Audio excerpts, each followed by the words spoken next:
Leo. It's time for your weekly horoscope for the coming 7 days. And just a quick reminder for everybody out there, should you ever wish to get a session with me, all you need to do is go to my website. It's integrativemysticism.com. Or of course, you may also simply follow the links below. Also, if you like to go deep, well, you can check out the incoming wave horoscope I put up just this last weekend, and you can find that on my main channel page by clicking on my avatar beneath this video, or you can open the down bar below and go to the links and find the playlist where all the incoming waves are. So, what is going on when it comes to this coming week? This coming week is overlit or primarily influenced by the Fool card upright. So with the Fool, for you Leo people, this is essentially the big theme: clean slates and fresh starts. In fact, this week, a lot of you may be finding that it is time for some serious reinvention of a lot of areas of your life that have maybe been too consistent, or maybe stuck in a space of inertia for far too long. And when we say inertia does not necessarily always mean something that is standing perfectly still, but rather it is unchanging. It is not actually growing, it is not shrinking, it is not going any pace that it has ever, not been before, but rather it is becoming too much of a constant to allow for any kind of growth, evolution, or expansion. And with the Fool card upright, you are essentially going through and looking at what needs to take on a new life this week in all areas of your space. You may be getting negative stimuli that tells you where something needs to be taken in a different direction. You may be getting positive stimuli that is actually encouraging that. But with the Fool, what we are also getting here is that there is this big push to almost a completely new image, a completely new presentation of self, a completely new, maybe even just expression of your own beingness that needs to be infused into all areas of your life in order to prompt that change. And this will be received differently, of course, by different people. But the Fool card upright is indicating that this is the best week, if not the week, that you do need to be considering where these reinventions must be implemented. As we get on to the material concerns, the professional concerns, we do have the Three of Swords upright.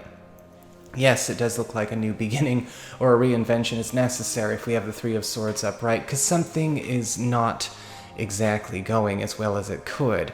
I actually am seeing, as far as the Three of Swords upright, is the possibility of some kind of battle or conflict that is actually coming about in a way where a system or a culture, or rather, no, actually I think culture is fine, is starting to crumble around you. Now, this could be something going on at the office. This could be something going on when it comes to maybe a financial arrangement that you are in. But the structure, the very formula, the very walls that held it up are starting to come crumbling down. And the Three of Swords upright is indicating that there is some conflict that is coming from that, because not everyone is actually very mutable when it comes to accepting change, going with the flow, or possibly even imagining something better than something they got attached to. This could create some issues of either betrayal or conflict this week, as you might find that colleagues, peers, rivals, and even business partners could be starting to succumb to some of the stressful energy rather than master it. Financially this week, I do feel a lot of you are going to actually be doing okay for yourselves, but you may be also finding that certain services, certain expenses, or certain things that you have been investing in are actually not giving back to you. And it may be time where we start deciding that we have to cut ourselves free, which still may be seen as conflict or a betrayal even on the part of, the other, or from the other's perspective. Putting yourself first, going your own way with the Fool, can sometimes prompt people who are way too invested in making you do or be a certain way can often feel like a betrayal to them. And you yourself may be feeling betrayed by others in this respect. But remember, with the Three of Swords, well, I think that there is a time and a place for people to be ready to move on. When it comes to the communications area, when it comes to friends, maybe relatives, other people in your life, we have the Knight of Pentacles in reverse. And this week I am seeing, once again, some issues coming up with somebody who is not necessarily the most open to evolution or the most open to change.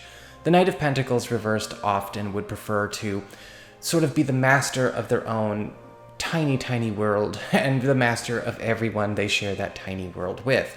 And with the Knight of Pentacles in reverse, this could actually be a situation where you are finding that somebody is ultimately trying to trap you in that little world, if that makes sense. Maybe they're trying to trap you with obligation, trap you with routines, trap you with money, trap you with material promises. But it's a time, and it's time for us to actually pull ourselves away from anyone that may actually be deciding that they think they can buy us in so many respects, right? We don't want to be objectified in any way. The Knight of Pentacles reversed is also indicating here that there could be some issues when it comes to an agreement, or maybe the terms of a friendship, the terms of a group, the terms of a family relationship, or the terms of maybe even a big project that are ultimately confining you, that you need to either revise or even release. As we get on to the emotional and romantic side of things, we actually have the Two of Pentacles in reverse. And this is actually very, very positive. And yes, it's reversed. It happens sometimes. With the Two of Pentacles reversed, it actually looks like a lot of you who are aiming towards a new commitment or maybe a new iteration of an existing relationship are going to get that opportunity this week. Because of the Two of Pentacles reversed, whether you're doing this as an existing couple or maybe even embarking on this with somebody new or somebody recent, there is this commitment to a new path to walk down together, to the exclusivity of something else that we had been trying to include. Now, yes, with the Two of Pentacles in reverse, we may also be deciding that we need to get rid of possibly some social or familial or external entanglements that are proving to be negative influences on our relationship. Or even if it's not people, it could be obligations, ties, and things like that that are actually detracting from the potential best romance that this could be, or what we could have if it's something new. And we have to take a look at that sometimes, if there are certain elements of our life that are taking up way too much resources, way too much time, way too much energy, maybe overreaching in terms of its influence on our relationship or our possibility to get into a relationship, those need to be assessed, possibly put in their place, or taken out of our space. So that is what I've got for you. I hope you enjoyed it. If you did, don't forget to like, share, and subscribe. I appreciate it. And should you ever wish to get a session with me, go on ahead to my website. It's integrativemysticism.com.